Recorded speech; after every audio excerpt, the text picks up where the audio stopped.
আমি আজকে করছি ভেজ চাউ। তো চাউটা আমি গরম জলে দিয়ে দিয়েছি, দিয়ে এর মধ্যে দিয়েছি নুন, হলুদ আর দিয়েছি একটু সাদা তেল।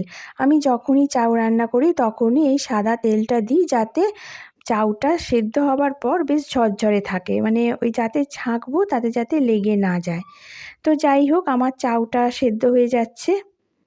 এইবার আমি সেদ্ধ হয়ে গেলে ছেঁকে ফেলবো। তো তার আগে দেখো, আমি কিছু সবজি এখানে কুটে রেখেছি। সবজিগুলো হচ্ছে বাঁধাকপি, পেঁয়াজ, গাজর, কাঁচা লঙ্কা, আদা আর রসুন। আমি এইগুলোকে পেস্ট করে নেব। তার দেখো রেখেছি কিছু কুচনো ধনেপাতা। আমি এইগুলো কুচিয়ে নিলেই হয়, কিন্তু যেহেতু কুচোতে অনেক সময় লাগবে সেই জন্য আমি এইগুলোকে পেস্ট করে নিয়েছি। আর কড়াইতে আমি দিয়ে দিয়েছি এই সবজিগুলো। এইবার ভালো করে এগুলোকে ভেজে নেব। এটা আমার মোটামুটি তেলের মধ্যে নেড়ে নেওয়া হয়ে গেছে। এইবার এর মধ্যে আমি কিছু মশলা দিচ্ছি। দেখো, মশলা কিছু না, হলুদ, নুন আর ওই যে আদা, রসুন, কাঁচা লঙ্কার যে পেস্টটা করলাম সেইটা। তো এইবার এটাকে ভালো করে নেড়ে নিয়ে এর মধ্যে একটা ঢাকা দিয়ে দেব সিদ্ধ হবার জন্যে। এখন ঢাকাটা দিয়ে দিলাম।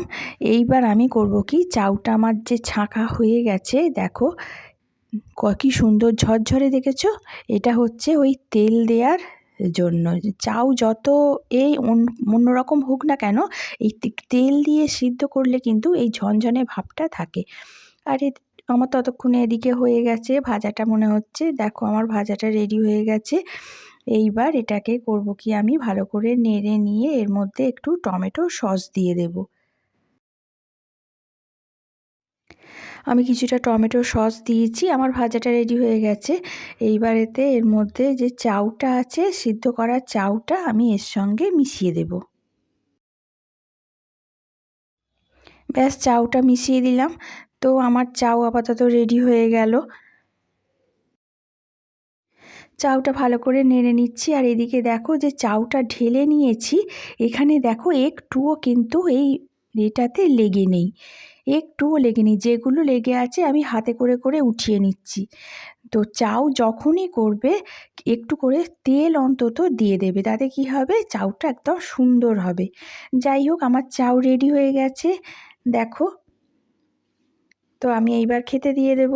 তো আমার এই শর্টকাটে চাউ রান্না তোমাদের কীরকম লাগলো অবশ্যই কিন্তু বলবে, লাইক করবে, কমেন্ট করবে। তো ঠিক আছে, আবার আসবো একটা অন্যরকম ঘরোয়া রান্না নিয়ে। ততক্ষণের জন্য টাটা।